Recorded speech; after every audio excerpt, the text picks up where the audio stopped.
3 times a day. What the rancher did next altered history. Wild West stories. The sun was just beginning to rise over the wide lands of the Wild West. The sky was painted with soft shades of orange and pink, and the cool morning wind moved gently across the open fields.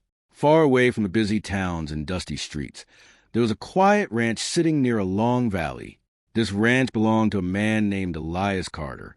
Elias was not a famous man. He was not a sheriff, a gambler, or a gunfighter like the men people talked about in saloons. He was simply a rancher who worked hard every day and lived a peaceful life with his cattle and his horse. People in the nearby town of Red Creek knew him, but they did not know him very well. Elias did not talk much. When he came to town, he bought what he needed, nodded politely to people, and then returned to his ranch before sunset. Still, there was something about Elias Carter that made people curious. Every single day, without fail, Elias followed the same strange routine.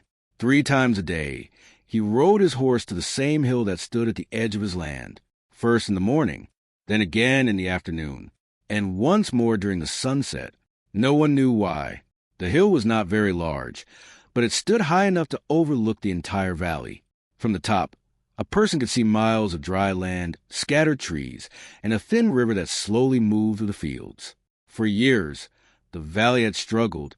The soil was dry, strong winds often crossed the plains, and many farms had failed. Some families had even packed their wagons and left the area, searching for better land somewhere else. But Elias Carter stayed, and every day, 3 times a day, he rode to that hill. One morning in Red Creek, a group of men sat outside the small general store. They were drinking coffee and watching the road that led out of town.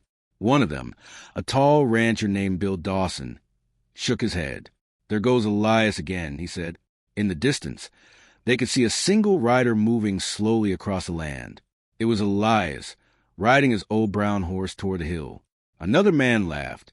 "That man must be looking for buried treasure," he said.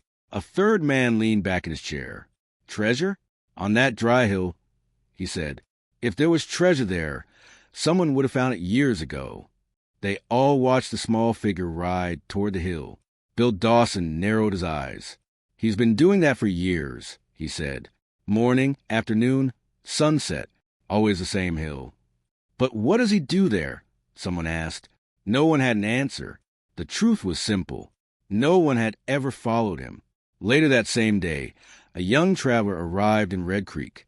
His name was Samuel Reed, and he looked no older than 16. Dust covered his boots, and a small bag hung from his shoulder. Samuel had been traveling for weeks, moving from town to town, doing small jobs to earn food and a place to sleep. As he walked through town, he noticed a group of men still talking outside the store. 3 times a day, one of them was saying. Samuel stopped nearby and listened. "Who rides 3 times a day?" Samuel asked politely. The men looked at him. Bill Dawson pointed toward the distant hill. "That rancher out there," he said. "Elias Carter." Samuel looked across the valley. In the far distance, he could see the small hill standing alone in the wide land. "What does he do there?" Samuel asked. Bill Dawson shrugged. "That's the question everyone asks," he replied. "But no one knows." Another man chuckled. "Maybe he talks to ghosts," he joked. The men laughed, but Samuel kept looking toward the hill. Something about the story caught his attention. A man riding to the same place 3 times every single day for years. That did not sound like a joke to Samuel. It sounded like a mystery. The next morning, before the sun had fully risen, Samuel quietly walked out of town. The air was cool and the land was silent.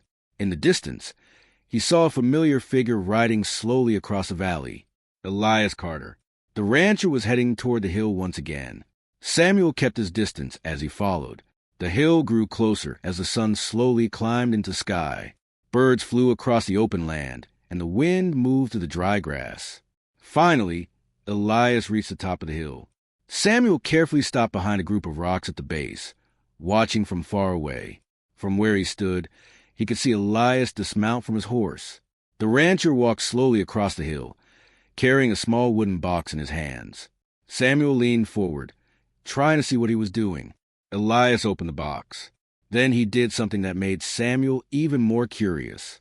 The rancher knelt down, pressed something into the ground, and placed a small wooden marker beside it. Samuel looked closer. To his surprise, the hill was already filled with many small wooden markers. Row after row, line after line, dozens of them, maybe even hundreds. Samuel's eyes widened. "What is he doing?" he whispered to himself. The quiet rancher stood up, looked across the valley, and gently brushed the dust from his hands. Then Elias Carter returned his horse and began riding back toward his ranch. Samuel remained hidden behind the rocks, staring at the strange hill covered with wooden markers. He had followed the rancher to discover a simple answer. Instead, he had found a much bigger mystery, and Samuel had a strong feeling that whatever Elias Carter was doing on that hill was only the beginning of something important. The next afternoon, the sun was bright above the valley, and the warm wind moved slowly across the open land. Samuel Reed had spent the whole morning thinking about what he had seen on the hill. Those wooden markers were still in his mind, row after row, line after line. He had never seen anything like it before. Samuel sat near a small fence outside Red Creek, watching the road that led toward Elias Carter's ranch. He knew the rancher would ride to the hill again. The townspeople had said it clearly, 3 times a day, morning, afternoon, sunset. Samuel decided he would follow him again, not because he wanted to cause trouble, but because he truly wanted to understand the mystery of the hill. Soon enough, he saw a familiar rider in the distance. Elias Carter was leaving his ranch once again. The rancher rode slowly, just as he had in the morning. His old brown horse moved calmly across the dry land, as if it already knew the path by heart. Samuel stood up quietly and began walking behind him from far away. The land stretched wide and open. Small bushes and dry grass covered the ground, and the wind carried the smell of dust through the valley. After some time, Elias reached the hill again. Samuel hid behind the same group of rocks where he had watched earlier that morning. From there, he could clearly see the rancher. Elias climbed down from his horse and lifted the same small wooden box. The rancher walked to one of the empty spaces between the markers. Then he knelt down. Samuel watched carefully. This time he paid closer attention. Elias opened the box and took out a small handful of something. From a distance, it looked like tiny brown grains. The rancher pressed the grains into the soil, covered them gently with dirt, and then placed another wooden marker beside the spot. Samuel slowly realized what he was looking at. Those grains were seeds. Elias Carter was planting seeds on the hill. But that raised another question in Samuel's mind. Why would someone plant seeds on such dry land? The soil looked weak and dusty. The wind was strong in the valley, and rain was rare. Still, Elias planted the seeds carefully, as if he believed something important would grow there. After placing the marker, Elias stood up and looked across the valley. He stayed still for a moment, watching the land below. Samuel noticed something else. Some of the older markers had tiny green plants growing beside them, very small, but alive. Samuel's eyes widened. The seeds were growing. Not all of them, but some had survived, and that meant Elias had been planting seeds for a long time, much longer than Samuel had imagined.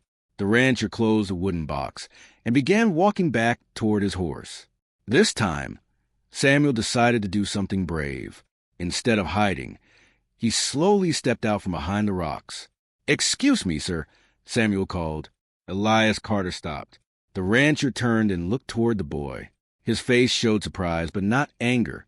Samuel walked up the hill slowly. "I hope I didn't scare you," Samuel said politely. Elias studied the young traveler for a moment. "You've been watching," the rancher said calmly. Samuel nodded. "Yes, sir." The old rancher did not seem upset. Instead, he gave a small smile. "That hill makes people curious," Elias said. Samuel looked around at the rows of markers. "What are you planting?" he asked. "Grass and trees," Elias replied. Samuel looked confused. "Out here?" he asked. Elias nodded. "For many years this valley has been losing its soil," the rancher explained. "Strong winds carry the dirt away. Without plants and roots, the land slowly dies." Samuel looked across the valley again. The rancher's words suddenly made sense. The dry land, the empty fields, the farms that had failed. But how will this help? Samuel asked. Elias gently touched one of the tiny green plants beside a marker. Roots hold the soil, he said. Grass protects the ground. Trees block the wind. Samuel looked at the long rows of markers again. You planted all of these? He asked. Not all in one day. Elias said with a small laugh, one seed at a time. Samuel slowly understood. That's why you come here 3 times a day, he said. Elias nodded.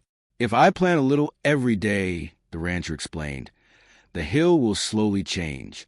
And when the hill changes, the valley will follow. Samuel looked around once more. The small plants were proof that the rancher's work was already beginning to succeed. Still, the task seemed enormous. There are hundreds of empty spaces left, Samuel said. Elias closed the wooden box. Yes, he said. Then he looked toward the horizon. And tomorrow I'll plant a few more. Samuel felt something change inside him as he listened to the rancher. Most people in town thought Elias Carter was strange. But standing on that hill, surrounded by tiny green plants fighting to grow in the dry soil, Samuel realized something important. The quiet rancher was not wasting his time. He was slowly changing the land, seed by seed, marker by marker, day after day. And somehow, Samuel felt that this simple work on the hill. Weeks passed in the quiet valley of Red Creek. The days were warm, the nights were cool, and the wind still moved across the open land. But something small had begun to change on the lonely hill. Samuel Reed visited the hill almost every day now. After meeting Elias Carter, the mystery had slowly turned into something else. Admiration. The young traveler had never seen someone work with such patience. Every morning, afternoon, and sunset, Elias rode to the hill with the same wooden box of seeds. And now, Samuel often helped him. That afternoon, the sun stood high above the valley as Samuel climbed the hill with a small water bag in his hand. Elias was already there, kneeling near one of the rows. The rancher carefully pressed seeds into the ground, while Samuel poured a little water over the soil. Not too much, Elias reminded gently. Samuel nodded. I know, he said with a smile. Around them, the hill no longer looked empty. Many of the older markers now had small patches of green grass growing beside them. Some of the tiny trees had grown tall enough to move slightly with the wind. They were still small, but they were strong. Samuel wiped the sweat from his forehead and looked across the valley. You were right, he said. The plants are growing faster than I thought. Elias stood up slowly and looked at the rows. They only needed a chance, he replied. Samuel looked down at the hill again. Do people in town know what you're doing? He asked. Elias gave a small shrug. Some know, he said. Most don't care. Samuel remembered the men outside the store laughing about the strange rancher who rode to the hill every day. If they saw this, they wouldn't laugh anymore, Samuel said. Elias smiled quietly but said nothing. As the weeks continued, the hill became greener. The grass slowly spread across the soil, holding the dirt in place. The young trees began to grow stronger roots. Even the wind felt slightly calmer on the hillside. One morning, something new happened. As Samuel climbed the hill, he noticed 2 riders approaching from a valley. They were ranchers from nearby land. One of them was Bill Dawson, the tall rancher who had once joked about Elias in front of the store. The men stopped their horses near the hill and looked around. Bill Dawson frowned in surprise. Well, I'll be, he said quietly. The hill looked very different from what he remembered. Rows of green plants now covered much of the ground. Small trees stood in lines where there had once been dry soil. Elias walked toward them calmly. Morning, he greeted. Bill Dawson climbed down from his horse and slowly walked across the hill, looking at the plants. You did all this? He asked. Not alone, Elias replied, nodding toward Samuel. Samuel gave a small wave. Bill Dawson knelt beside one of the young trees. These are growing well, he said. The roots are strong, Elias explained. They hold the soil when the wind comes. The second rancher looked across the valley. My grazing land has been better this season, he said thoughtfully. I thought it was just luck. Elias shook his head gently. The wind has been weaker, he said. The plants slowed down. Bill Dawson stood up and crossed his arms. "You've been working on this hill for years," he said. Elias nodded. "Yes." The rancher looked at the many empty spaces still waiting for seeds. "That's a lot of work for one man." Elias opened the wooden box and held it in his hands. "One seed at a time," he said. Bill Dawson looked around again. The hill was already changing the land around it. Grass had begun to grow stronger near the bottom of the slope. The soil looked darker and healthier. For a long moment, the rancher said nothing. Then he turned to Elias. "Got any extra seeds in that box?" he asked. Samuel smiled. Elias handed him a small handful. Bill Dawson knelt down beside one of the empty spots and pressed the seeds into the soil. The second rancher did the same. That evening, something special happened on the hill. For the first time, more than 2 people were planting seeds. In the following days, other ranchers began to visit. Some came out of curiosity. Some came because their land had improved slightly and they wanted to know why. But many of them stayed to help. Little by little, the work on the hill grew larger. Rows of seeds turned into rows of grass. Small trees turned into lines of green stretching across the hillside, and the valley slowly began to change. The wind was calmer. The soil stayed in place. Even the small river flowing through the valley seemed stronger than before. Samuel stood at the top of the hill one evening during sunset. Beside him, Elias Carter watched the land quietly. Down the hill, several ranchers were planting seeds together. Samuel smiled. "What started with one man," he said softly, "is turning into something much bigger." Elias looked across the valley as the sun slowly disappeared behind the horizon. "Yes," he said calmly. Years passed in the valley of Red Creek, and the land slowly became a place that looked very different from before. Long ago, the valley had been dry and dusty. Strong winds often carried the soil away, and many farmers had struggled to grow crops. Some families had even left their homes, believing the land could no longer support them. But the quiet hill at the edge of the valley had changed everything. What once held only dry soil and scattered rocks was now covered with green grass and growing trees. The wooden markers that Elias Carter had placed one by one were now surrounded by strong plants with deep roots. The hill had become a symbol of patience and hard work, and it all started with one simple habit: 3 times a day. Even after many years, Elias Carter still rode to the hill every morning, afternoon, and sunset. His horse was older now, and Elias himself walked more slowly than he used to. But the routine never changed.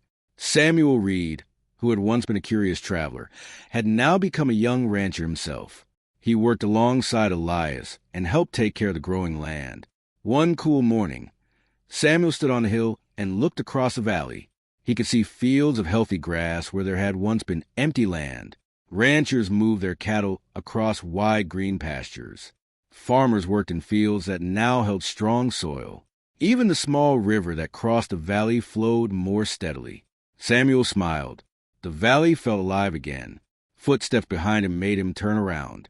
It was Elias Carter, slowly walking up the hill with his wooden box. The box looked old now. The corners were worn from years of use, but it still held seeds just like it always had. Samuel walked toward him. "You should rest today," Samuel said kindly. "You've done more than enough of this valley." Elias gave a gentle smile. "The land still needs care," he replied. Samuel looked across the hill again. The trees were taller now, their branches moving softly with the wind.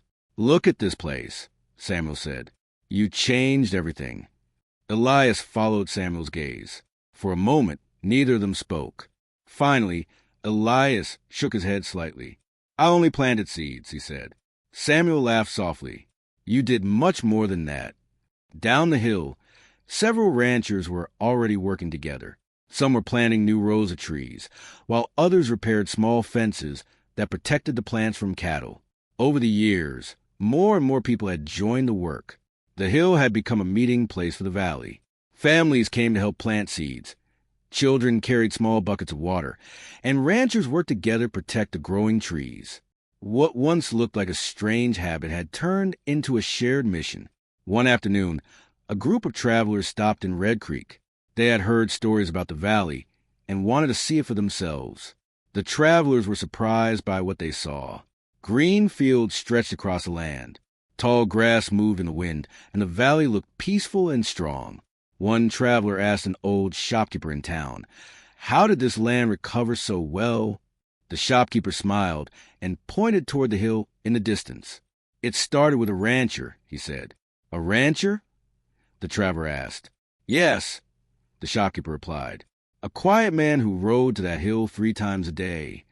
Later that evening, the travelers climbed the hill to see it themselves. They found Elias Carter and Samuel standing beside a row of young trees. The travelers looked around in amazement. "It's beautiful here," one of them said. Samuel nodded. "It wasn't always like this." The traveler looked at the rows of trees and the wide green valley below.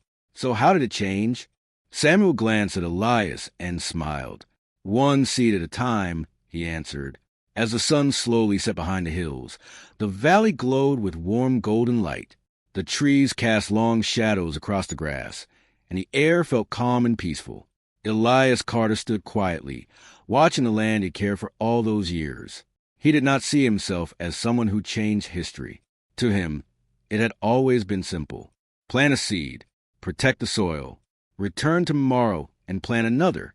But the people of Red Creek knew the truth. Because of one rancher's patience, the valley had become a place of life again. And long after Elias Carter was gone, the hill remained covered in green trees and strong grass. People still visited the hill to plant new seeds. They still followed the same routine.